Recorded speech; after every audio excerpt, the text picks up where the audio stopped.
Eh bien, écoutez, merci. Merci à tous pour votre présence. Donc, merci à ceux qui sont dans la salle et puis merci à ceux qui nous écoutent et qui nous suivent à distance. Donc, merci pour votre présence à cette première conférence qui ouvre le cycle d'études que Charles, donc votre Schwartz, et moi-même, soutenus par nos laboratoires respectifs, avons pris l'initiative de monter sur le thème de l'université et plus précisément sur le sujet suivant, donc qui s'affiche à l'écran. Qu'est-ce qu'une université ? Hier, aujourd'hui et demain. Alors, à vrai dire, il ne s'agit pas tout à fait de la première conférence du cycle, parce que nous avons en quelque sorte testé le format que nous envisagions pour ce cycle lors d'une conférence pilote qui s'est tenue au mois de décembre dernier sur le thème du territoire et de l'histoire, en réalité, de la construction de l'université Paris-Saclay. Et nous avions eu le plaisir d'écouter à cette occasion Madame Emilia Robin, qui nous rejoindra un petit peu plus tard dans ce cycle pour venir parler des rapports entre université et territoire. Et elle nous avait présenté l'histoire de cette construction de l'université Paris-Saclay de 1950 à nos jours, avec des explications passionnantes faites de revirements sur les ambitions des pouvoirs publics pour ce territoire qui était le plateau de Saclay et sur la manière dont y ont été implantés progressivement et successivement des centres de recherche, des grandes écoles et l'université Paris-Sud. Et puis, sur la façon, plus récemment, dont les pouvoirs publics ont souhaité à nouveau regrouper, sous un format original, ces écoles, ces centres de recherche et l'université Paris-Sud.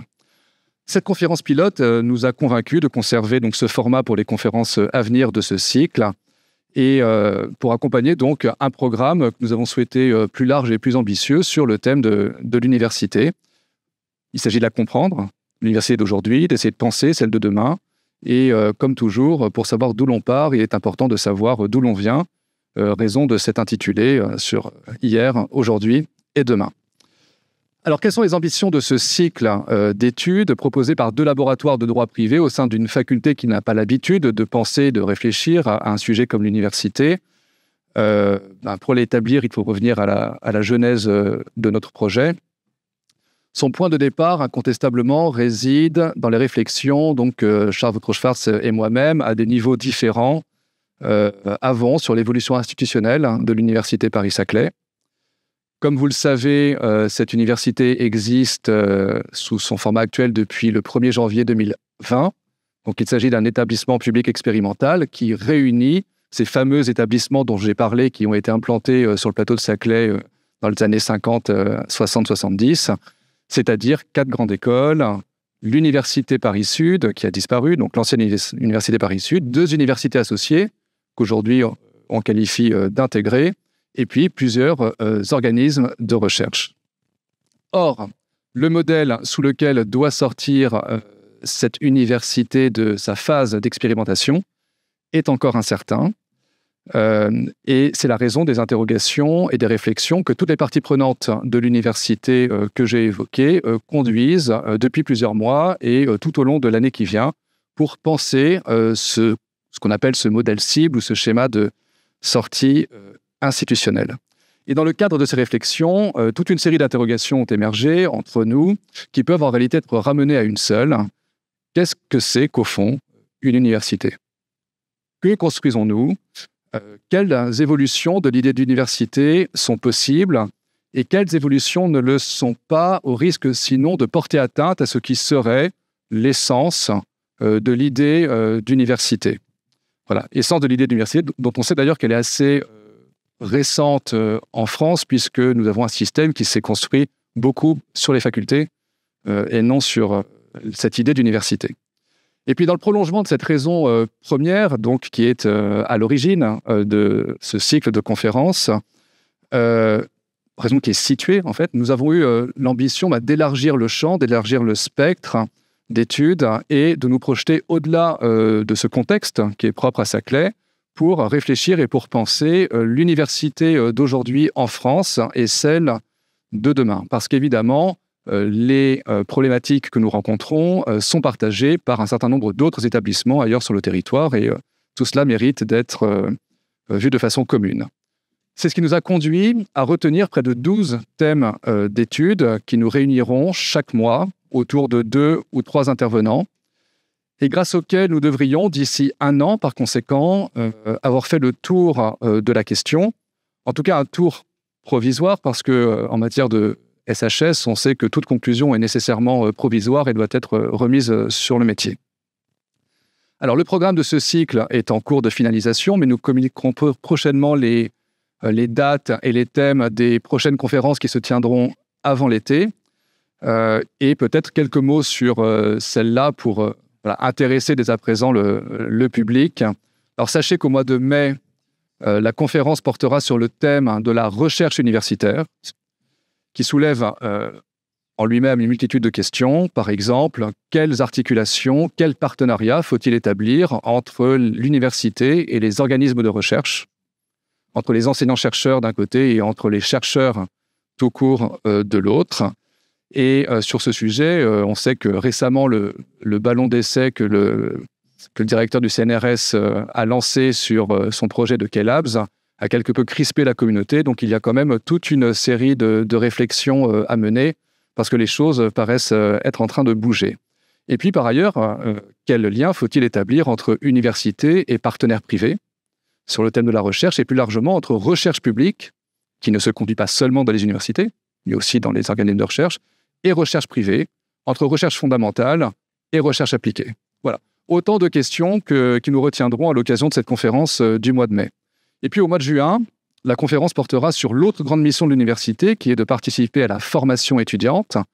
Et là encore, ce sujet appelle toute une série de questions. Il s'agit d'un thème qui invite à interroger, bien sûr, la place qu'occupe l'université dans le paysage de l'enseignement supérieur, parce que l'université n'est pas seule à assumer une mission de formation étudiante. Il y a à côté d'elle, bien sûr, les grandes écoles. C'est une spécificité française avec laquelle nous composons depuis des décennies. Et puis, à côté des grandes écoles, il y a un secteur en forte croissance aujourd'hui, qui est l'enseignement supérieur privé. Et il convient, pour penser le rôle qu'assume l'université au titre de cette formation étudiante, de savoir comment se répartir les rôles. Qui fait quoi, à quelles conditions, avec quels moyens. Et puis, le thème de la formation universitaire nous invitera aussi à considérer les différentes injonctions adressées par l'État à l'université en matière de formation étudiante, injonctions auxquelles nous n'étions pas, enfin l'université n'était pas habituée pendant longtemps, injonction à la réussite avec la loi ERE, injonction à la professionnalisation, alors que c'était classiquement le rôle des écoles que de former principalement des professionnels, tout cela comme une conséquence des mouvements de massification de l'enseignement supérieur. Et cela a bien sûr un impact sur les offres de formation. Les parcours individualisés se multiplient, les parcours professionnalisants se multiplient, et il convient de mesurer les réussites de ces évolutions, les échecs et les effets induits aussi de toutes ces évolutions. Et puis, à côté de la recherche et de la formation, donc j'ai pris ces deux thèmes comme exemple parce que ce sont les missions fondamentales que porte l'université. Nous envisagerons au cours de ce cycle beaucoup d'autres thématiques. Au mois de juillet, le thème du territoire, parce que l'université est conçue aussi comme un outil d'aménagement du territoire. Et la conférence pilote dont j'ai parlé nous a montré combien il est très intéressant de penser le territoire pour penser la construction de l'université. Et après l'été, nous envisagerons différents thèmes. Le thème des métiers, donc le métier d'enseignant-chercheur, son évolution, ses attentes, ce que l'on peut envisager pour la suite. L'administration de l'université, avec tous les personnels BIATS qui, au quotidien, assurent le fonctionnement des établissements, le financement de l'université, le gouvernement de l'université, l'évaluation de l'université, avec toutes les politiques d'évaluation et leur incidence également. Et bien, une fois qu'on aura fait le tour de ces 12 thèmes, au début du printemps prochain, eh bien, nous aurons ces conclusions provisoires dont on peut espérer, alors on en parlait tout à l'heure avec notre invité du jour, il existe une littérature très abondante depuis très longtemps sur tout ce qu'il faudrait faire pour l'université, laisser pour l'essentiel lettre morte, mais à tout le moins, ça nous aura permis à nous qui travaillons dans l'institution de mesurer les évolutions en cours, qu'on ne prend pas toujours le temps de chercher à comprendre, trop occupés que nous sommes par nos différentes tâches et nos différentes missions. Voilà, donc chaque mois, nous vous proposerons d'abandonner, si vous le souhaitez, si vous le voulez bien, 2 ou 3 heures en fin d'après-midi, d'abandonner vos recherches, d'abandonner vos formations et vos étudiants, d'abandonner vos tâches administratives pour venir vous reconnecter avec l'institution dans laquelle vous travaillez, l'université, qui est notre bien commun à tous et qui mérite qu'on prenne le temps d'y réfléchir. Alors, la conférence de ce soir, plus précisément, après avoir présenté le programme de ce cycle, avant d'entrer dans l'étude thématique de chacun des thèmes que je viens de lister et de présenter, il nous a semblé opportun d'ouvrir le cycle avec 2 conférences introductives destinées à asseoir nos échanges sur des bases solides, autrement dit, à savoir, avant de parler d'université concrètement, à savoir d'où nous partons. Donc ce soir, il s'agira de présenter le modèle français d'université dans sa comparaison avec certains modèles étrangers comparables, afin de bien comprendre les traits qui nous rapprochent ou qui nous séparent de ces systèmes dont on dit que nous serions en compétition avec eux. Pour en parler, donc nous sommes heureux d'accueillir et très honorés surtout Monsieur Christophe Charles, donc, qui est professeur émérite d'histoire contemporaine à l'Université Paris 1, qui a consacré sa carrière à l'histoire de l'enseignement supérieur au sens large et de l'université en particulier, et qui est l'auteur de différentes contributions et manuels sur le sujet. Et puis, nous regrettons de devoir nous passer du point de vue différent qu'aurait pu nous apporter M. Benjamin Dagbo, qui nous a fait part il y a quelques jours de son impossibilité d'être présent ce soir.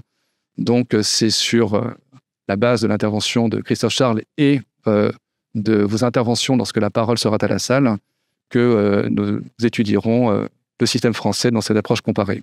Et puis le mois prochain, la seconde conférence introductive nous conduira à nous arrêter plus spécifiquement sur l'évolution du modèle français. Autrement dit, le mercredi 9 avril, vous pouvez d'ores et déjà noter la date, la perspective sera beaucoup plus nationale et beaucoup plus historique. Mais ce soir, c'est une perspective comparée qui nous attend et je laisse la parole à notre intervenant du soir. Merci.